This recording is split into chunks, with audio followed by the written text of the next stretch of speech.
Halo teman-teman, pendengar podcast kita hari ini. Waalaikumsalam warahmatullahi wabarakatuh. Hai. Jadi senang kali ya kita bisa berhadir kembali bersama teman-teman. Mungkin pada episode kali ini kita akan berbagi pengalaman dan pembelajaran selama 4 hari terakhir ya dalam mengikuti Latsar ini, terutama ya di agenda 1. Jadi tema hari ini itu yaitu apa yang sudah kamu pelajari selama 4 hari ini. Nah, jadi ya tentunya tiap-tiap agenda itu kan membawa insight yang berbeda. Jadi ada mulai dari wawasan kebangsaan, kemudian isu strategis, kemudian ada teknik memetakan masalah, dan berbagai hal lainnya. Jadi mungkin mari hari ini kita dengar refleksi dari rekan-rekan sekalian. Jadi sebelumnya ini untuk mempersingkat waktu, aku ingin memperkenalkan diri dan aku juga akan memperkenalkan teman-teman semua. Jadi perkenalkan, nama saya Zulfikri, saya berasal dari BJKW 1 Banda Aceh, kemudian ada teman saya Kak Mutiara Fajrina, kemudian ada Bang Tajudin Setiawan, Kak Karlina, dan Bang Ryoko Razani Wildan yang akan merefleksikan materi agenda 1 sebelumnya. Mungkin yang pertama kita mulai saja dari Kak Karlina sudah berhadir. Cek sound. Hadir Bang. Oke Kak Karlina, ini kan ada pertanyaan nih. Mungkin Kak Karlina kali ini bisa nggak menceritakan sebenarnya apa saja sih yang Kakak pelajari dari agenda 1, terutama yang mengenai wawasan kebangsaan dan bela negara? Iya boleh Bang. Kebetulan kan kita sama-sama Latsar nih, dan kebetulan udah 4 hari di batch 4 BPKOM 1 Medan, dan untuk aku sendiri wawasan kebangsaan dan bela negara itu menjadi salah satu yang poin penting yang aku pelajari. Nah, jadi sebelumnya tuh sejujurnya sebelum lulus CPNS dan belum mengikuti Latsar tuh wawasan kebangsaan itu dan bela negara itu menjadi satu hal yang ya sekedar tahu aja gitu. Namun untuk mendalami, menjadikan pedoman dan mengupas tuntas satu-satu untuk menjadi dasar kita tuh belum ke arah situ. Nah, setelah Latsar diberi pengarahan dan diberi materi di agenda 1 mengenai wawasan kebangsaan dan bela negara, itu sangat berarti sekali sih buat aku. Jadi aku tuh merasa sebagai ASN tuh semakin sadar bahwa profesi ini tuh bukan hanya sekedar dari pekerjaan, tapi lebih daripada itu. ASN tuh menjadi garda terdepan yang bisa menjembatani kebutuhan rakyat dan kebijakan-kebijakan negara, di mana setiap laporan ataupun pekerjaan ataupun data yang aku olah, setiap keputusan kecil, langkah-langkah yang aku ambil dalam setiap pekerjaan yang aku lakukan itu berdampak untuk masyarakat luas. Nah, dan wawasan kebangsaan dan bela negara sendiri itu juga wajib banget aku implementasikan dalam keseharian, seperti aku tuh harus menjadi manusia yang lebih disiplin lagi, datang lebih tepat waktu, menyelesaikan tugas dengan on time, dengan akuntabilitas, menghargai perbedaan antar rekan kerja, menjaga netralitas sebagai ASN. Juga aku tuh harus berusaha belajar meningkatkan kualitas diri, kualitas kerja, karena aku tuh sebagai pelayan publik adalah ASN yang bermutu dan berwujud nyata, dan harus sangat menjaga nama baik ASN, seperti itu. Menurut aku sih gitu. Nah, selain itu wawasan kebangsaan itu juga menurut aku sebuah cahaya yang menuntun arah. Jadi bela negara, wawasan kebangsaan dan bela negara itu saling berkaitan, di mana sebagai penuntun arah dan juga menjadi jalan di mana keduanya itu berperan sangat aktif di setiap kehidupan kita, baik kita ASN ataupun non ASN. Tapi apalagi kalau kita tuh menjadi ASN, maka bela negara dan wawasan kebangsaan ini menjadi pedoman utama kita dalam setiap langkah. Mungkin itu aja paling aku garis bawahi ke depannya wawasan kebangsaan dan bela negara ini insya Allah akan aku terapkan dalam diri aku dan lingkungan kerja aku dalam menjalankan tugas dengan penuh tanggung jawab, menjadi ASN yang netralitas di tengah dinamik-dinamik politik pada saat ini dan mungkin seterusnya pasti akan terus terjadi. Juga aku ingin menjadi ASN yang teladan, memiliki sikap toleransi dan persatuan, juga tidak menjunjung tinggi persatuan seperti itu. Dan sangat ingin mengembangkan diri demi memberikan pelayanan publik yang baik, adil, dan bermutu baik. Mungkin itu aja. Terima kasih, aku kembalikan lagi ke Bang Zul ya. Oke, terima kasih banyak Kak Karina. Ini sangat inspiratif sekali refleksi diri dari Kak Karina ya sebagai ASN. Kita mengimplementasikan setiap kata-kata dari wawasan kebangsaan dan poin-poin dari bela negara. Di situ kita bisa melihat bahwa ASN itu memang harus bekerja disiplin dan mengayomi masyarakat, dan juga yang pastinya kita harus berintegritas ya. Jadi memang hal-hal tersebut harus diimplementasikan dalam kehidupan sehari-hari. Mungkin dari hal ini kita berlanjut lagi ke next refleksi dari mungkin dari Bang Tajudin. Telah berhadir di sini Bang Tajudin. Ada Bang, maaf sebelumnya Bang, suara saya apakah terdengar Bang? Oke, terdengar Bang, aman. Ya, karena di sini genderes Bang, jadi mohon maaf kalau suaranya agak kurang jelas ya Bang, kakak-kakak Oke, semua. siap. Untuk suaranya sih masih oke, masih bisa didengar, cuman mungkin agak dibesarkan aja suaranya mungkin supaya ya lebih terasa terdengarin gitu. Oke Bang, jadi gini Bang, kan dalam agenda 2 kita kan kita membahas tentang isu strategis nih. Nah mungkin apa sih yang Abang tangkap dari materi ini? Jadi mengapa sih isu strategis itu penting kali untuk dipahami oleh ASN Bang? Oke, baik Bang. Kali ini saya mau ngobrolin tentang agenda 2, yaitu isu strategis ya Bang. Jadi apa sih sebenarnya isu strategis itu? Secara sederhana, isu strategis adalah masalah atau peluang yang punya dampak besar terhadap tujuan atau keberlangsungan suatu organisasi, institusi, bahkan bangsa. Ini bukan sekedar masalah kecil yang bisa diabaikan, tapi hal-hal yang memerlukan perhatian serius, pemikiran jangka panjang, hingga tindakan yang tepat. Kalau teman-teman perhatikan, di kehidupan sehari-hari banyak contoh isu strategis. Misalnya kita sebagai ASN, yaitu tentang tantangan globalisasi dan rendahnya literasi digital di masyarakat, itu juga bisa menjadi suatu isu strategis. Kenapa? Karena hal ini bisa mempengaruhi persatuan, integritas, dan efektivitas pelayanan publik. Jika tidak ditangani, dampaknya bisa meluas dan merugikan banyak orang.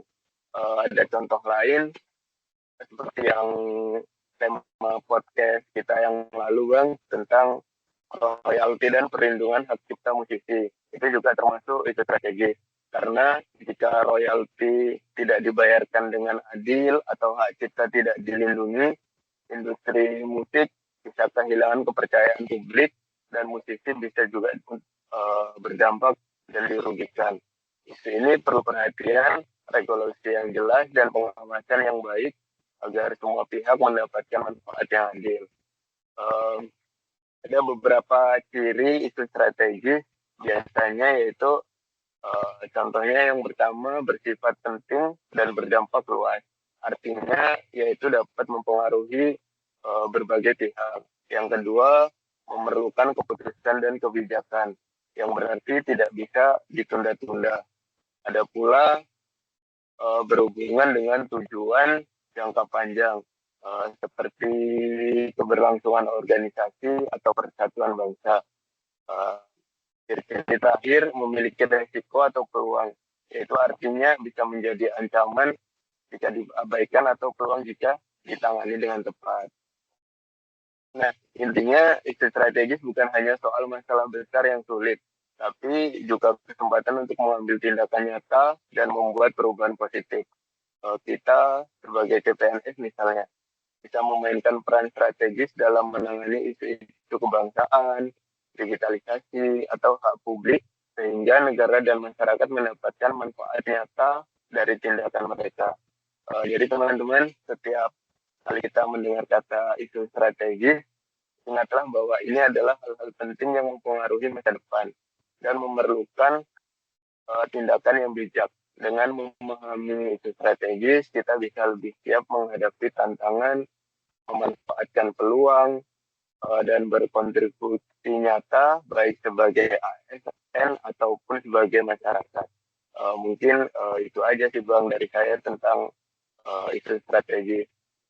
Oke, terima kasih banyak Bang Tajudin. Ini penjelasan Abang ini kan membuat kita itu semakin paham ya bahwa sebenarnya isu strategis itu bukan sekedar masalah besar, tapi juga kita juga melihat peluang itu jika dikelola dengan baik ya pasti akan menghasilkan hasil yang lebih baik. Nah, kemudian juga ya kita tengok itu ASN itu kan memang harus peka terhadap tantangan global ya, kemudian perkembangan digital ya maupun juga ya, di persoalan di masyarakat sekitar ya agar ini bisa memberikan kontribusi nyata lewat kebijakan dan ya, pelayanan publik kita sebagai ASN nanti ke depannya.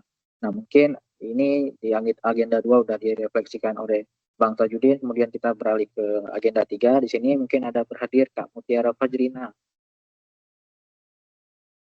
Ya, selamat sore Bang Jul. Selamat sore Kak. Ini Kak ada pertanyaan nih terkait dengan agenda 3. Nah kita kan udah belajar nih tentang konsensus dasar, kemudian berbangsa dan bernegara, kemudian menurut Kakak itu sebenarnya apa sih poin terpenting dari agenda 3 ini bagi kita sebagai ASN nih Kak? Ya, makasih Bang Zul atas kesempatannya. Mungkin saya akan mengulang kaji tentang apa yang udah pelajari selama 4 hari ini, terkhusus untuk poin konsensus dasar bernegara. Jadi sebenarnya apa sih arti konsensus itu? Menurut yang kita pahami, konsensus adalah kesepakatan bersama yang dicapai oleh sekelompok orang setelah melalui proses musyawarah. Meskipun mungkin tidak semua sepakat, tapi akibat sudah satu suara, jadi ada titik temu gitu demi kebaikan bersama berdasarkan hasil musyawarah tadi. Jadi 4 konsensus ini adalah aspek-aspek yang sudah disepakati oleh pendiri bangsa ini gitu Bang. Jadi makna 4 konsensus dasar ini seharusnya menjadi titik temu seluruh perbedaan yang ada di Indonesia. Kemudian juga menjadi landasan dalam membangun kehidupan berbangsa dan bernegara yang harmonis. Lalu mungkin menjadi penangkal ideologi atau paham yang bertentangan dengan yang bertentangan dengan keutuhan NKRI. Misalnya dalam hal terorisme atau separatisme atau paham-paham yang dikhawatirkan bisa memecah belah bangsa gitu.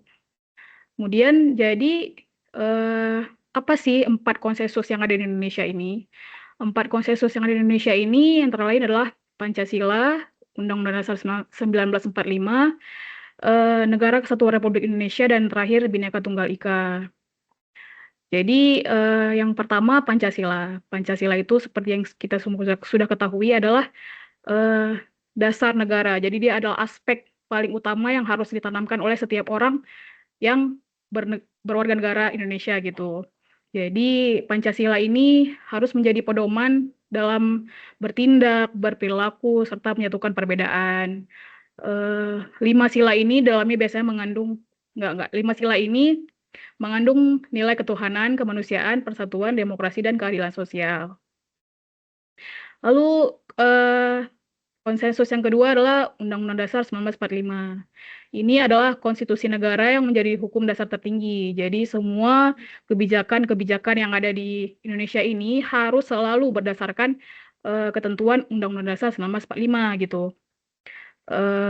Ini juga menjadi pedoman dalam bertindak, berperilaku, serta menyatukan perbedaan. Undang-Undang Dasar 1945 ini mengatur sistem ketatanegaraan, hak dan kewajiban warga negara, serta batasan kekuasaan pemerintah. Kemudian juga menjadi landasan untuk memastikan negara berjalan sesuai prinsip demokrasi dan keadilan. Yang selanjutnya adalah NKRI, Negara Kesatuan Republik Indonesia. Ini adalah bentuk negara yang disepakati dalam konsensus. Jadi kita bukan negara federal, bukan negara kerajaan atau dan lain-lain, tapi kita adalah negara kesatuan.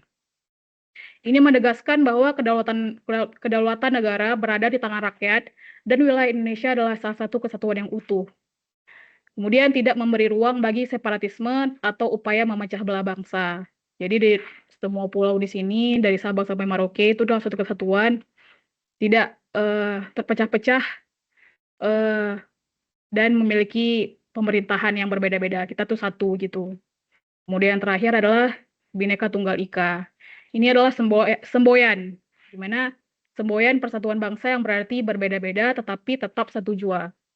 Ini menegaskan bahwa keberagaman suku, agama, bahasa, dan budaya bukan alasan untuk terpecah, melainkan kekuatan pemersatu. Lalu, apa sih pentingnya bagi seorang ASN untuk mempelajari konsensus dasar bernegara dan berbangsa dan bernegara? Yang pertama mungkin ini menjadi pegangan utama dalam menjalankan tugas, selalu sesuai Pancasila dan Undang-Undang Dasar 1945. Yang kedua, menjamin netralitas dan profesionalisme ASN dalam melayani masyarakat. Yang ketiga, mencegah penyalahgunaan wewenang karena semua tindakan berpijak pada aturan dasar negara. Jadi itu kita nggak semena-mena, semua tuh pasti ada landasannya gitu. Kemudian yang terakhir mungkin dari saya ini tuh perlu untuk menjaga persatuan dan toleransi sesuai NKRI dan Bhinneka Tunggal Ika. Intinya dari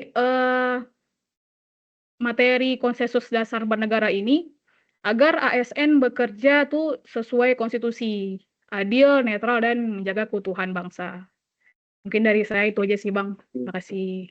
Oke, terima kasih juga Kak Mutiara. Oke, penjelasan Kak Mutiara ini ya sangat penting ya, karena kan keempat konsensus dasar itu kan bukan hanya teori ya, tapi kan melainkan juga sebagai pedoman kita dalam bertugas sebagai ASN ke depannya. Jadi ya kita bisa dari empat konsensus dasar itu kita terapkan kita agar tetap netral, kemudian profesional, dan sekaligus juga ini untuk menjaga persatuan di tengah perbedaan kita di Indonesia selama ini kan. Kemudian ya memang empat konsensus dasar ini sangat penting diimplementasikan dalam kehidupan kita sehari-hari sebagai ASN. Nah, kemudian selanjutnya mungkin ada terkait dengan agenda 4 nih. Agenda 4 ini kita akan berbicara terkait dengan problem solving. Nah, jadi di sini mungkin telah berhadir Bang Ryoko. Gimana Bang Ryoko, cek soundnya? Yes, kedengaran Oke. saudara suara saya? Oke, terdengar Bang, aman. Kita lanjut Oke. Bang nih di agenda 4 ini kan kita kan diajarkan tentang teknik pemecahan masalah nih. Mungkin kita bisa nggak mungkin Abang jelaskan apa sih yang Abang pelajari tentang cara memetakan masalah, persoalan masalah, kemudian misalnya mungkin ya dengan pohon masalah atau mungkin fishbone diagram gitu Bang. Boleh Bang dijelaskan? Oke. Terima kasih Saudara Zulfikri. Balik lagi bersama saya Ryoko Razani Wildan dalam podcast kali ini. Langsung saja saya akan menyampaikan materi yang kami sebagai CPNS sudah pelajari tepatnya pada hari ini, yaitu hari keempat, tentang isu dan analisisnya. Sebelum berbicara dengan isu, kita harus tahu dulu itu isu itu adalah apa, yaitu persoalan atau topik yang muncul di masyarakat dan menjadi perhatian karena menimbulkan dampak, perdebatan, atau perbedaan pandangan. Nggak semua isu itu langsung berubah jadi masalah besar, tapi kalau diabaikan, isu berpotensi berkembang menjadi konflik, bahkan krisis yang besar. Oleh sebab itu, penting bagi kita untuk mempelajari ini agar bisa mendeteksi masalah sejak dini, memahami akar penyebabnya, serta menyiapkan langkah yang tepat sebelum memburuk. Jika bicara isu, maka environmental scanning atau aku singkat aja IS ya bergampang, nggak lepas dari itu. IS adalah proses memindai lingkungan sekitar untuk menemukan gejala, tanda-tanda, atau perubahan yang bisa menjadi isu.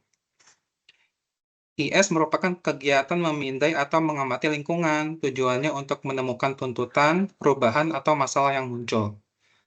Saya ambil contoh aja langsung, kalau bayangkan ada seorang pegawai di kantor pelayanan publik, kalau ia setiap hari melihat antrian panjang masyarakat yang kebingungan harus ke bagian mana untuk mendapatkan pelayanan, bahkan mereka mengeluh karena tidak ada kepastian waktu dalam pelayanan. Nah, dari situ pegawai tersebut sadar ada masalah, lalu menyampaikan ide untuk memisahkan ruang tunggu perokok dan non-perokok, menambahkan kursi, serta membuat papan informasi yang lebih jelas agar mudah diakses. Langkah kecil ini adalah wujud nyata dari environmental scanning. Selain IS, ada juga problem solving, yaitu suatu proses berpikir dan bertindak untuk mencari jalan keluar dari suatu persoalan agar tercapai tujuan yang diinginkan. Ada juga analytic thinking, yaitu kemampuan memecah suatu persoalan atau informasi yang kompleks menjadi bagian-bagian yang kecil, sehingga kita dapat menyatukan bagian-bagian tersebut untuk mendapatkan pola, akar masalah, dan solusi yang tepat. Nah, ketiga hal ini merupakan kunci kemampuan yang dapat mempengaruhi proses mengidentifikasi dan penetapan isu. Setelah isu udah diidentifikasi, masalah berikutnya adalah memilah dan menapis isu. Karena kita nggak bisa menangani ini semua sekaligus, perlu ada prioritas. Disinilah ada dua metode yang digunakan, yaitu APKL dan USG. APKL itu sendiri adalah singkatan dari aktual, problematik, kekalayakan, dan kelayakan atau layak. Aktual itu benar-benar terjadi, nyata, bukan sekedar isu lama atau rumor.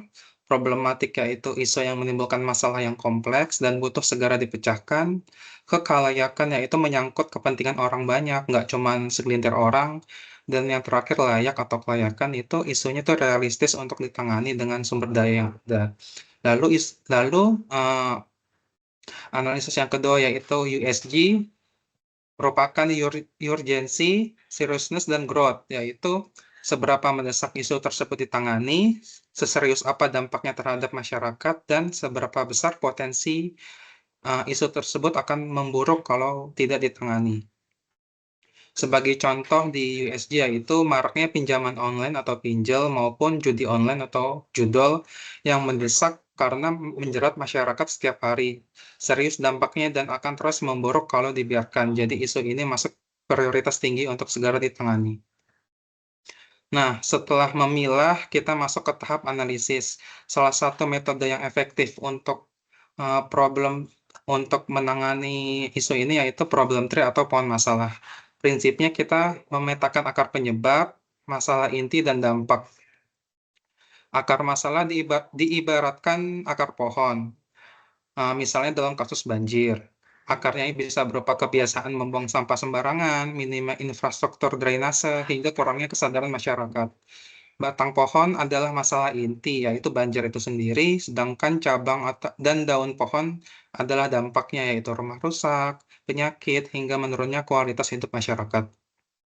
Dengan problem tree, kita bisa melihat bahwa sebuah masalah bukanlah berdiri sendiri, tetapi punya banyak penyebab dan menimbulkan dampak yang luas. Selain problem tree, juga ada fishbone diagram. Tujuan utama metode ini yaitu mengidentifikasi, mengelompokkan, dan menganalisis faktor-faktor penyebab secara sistematis. Dengan begitu, masalah dapat dipahami bukan hanya dari gejala, tetapi juga akar penyebabnya. Dalam praktik itu ada banyak metode ya. Saya ambil contoh aja yaitu metode 6M, yaitu Man, Method, Machine, Material, Measurement, Matter, Nature, atau Environment. Dengan contoh utamanya itu ASN yang sering terlambat masuk kantor.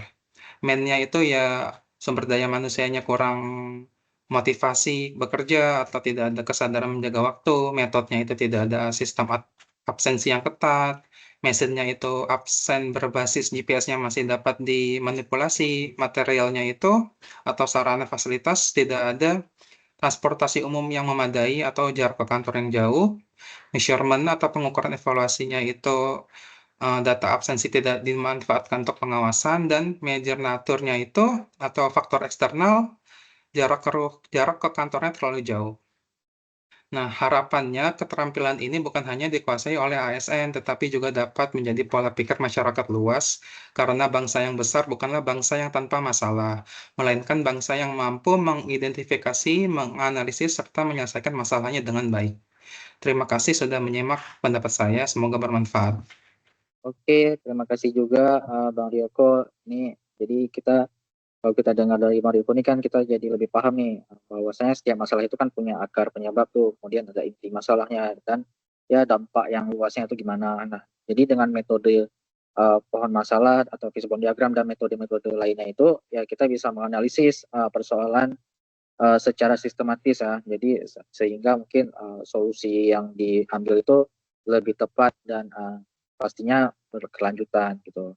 Mungkin ya Ini udah dari keempat teman-teman kita sudah menyampaikan refleksi dirinya. Ini luar biasa sekali pembelajaran yang kita dapatkan dari keempat agenda kita selama 4 hari ini. Jadi mulai dari wawasan kebangsaan dan bela negara, kemudian pemahaman isu strategis, kemudian ada 4 konsensus dasar, kemudian terakhirnya itu keterampilan memetakan masalah. Kemudian dari semua materi ini itu bukan hanya menambah pengetahuan ya, jadi juga tetapi juga membentuk kita itu sebagai ASN itu siap melayani di masyarakat dengan profesional dan integritas. Nah, kemudian terima kasih kepada Kak Karina, Bang Tajudin, Kak Mutiara dan Bang Ryoko atas refleksinya. Ya, semoga pengalaman ini bisa menjadi motivasi bagi kita dan teman-teman penonton semua untuk terus belajar, kemudian untuk mengabdi dengan sepenuh hati.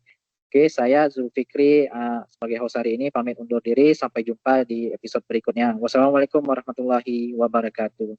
Waalaikumsalam warahmatullahi wabarakatuh. Terima kasih, Bang. Oke.